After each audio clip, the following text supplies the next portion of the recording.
నెలన్నర ముందే రుతుపవనాలు ప్రవేశించిన నిన్న మొన్నటి వరకు వానజాడ కానరాలేదు. కానీ ఇప్పుడు వరుణుడు ఊపందుకున్నాడు. గత 3 రోజులుగా నాన్ స్టాప్ గా వర్షం పడుతూనే ఉంది. ఏపీలో ఇవాళ రేపు కూడా భారీ వర్షాలు కురిసే అవకాశం ఉందని వాతావరణ శాఖ చెబుతుంది. అప్రమత్తంగా ఉండాలంటూ ప్రజలకు హెచ్చరికలు కూడా జారీ చేసింది.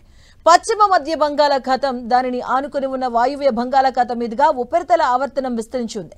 ఇక దీని ప్రభావంతో రానున్న 2 రోజులు ఉత్తరాంధ్రలో పలు చోట్ల మోస్తరు నుంచి భారీ వర్షాలు, కోస్తాంధ్రలో అక్కడక్కడ మోస్తరు వర్షాలు కురిసే అవకాశం ఉందని డిజాస్టర్ మేనేజ్మెంట్ హెచ్చరికలు జారీ చేసింది.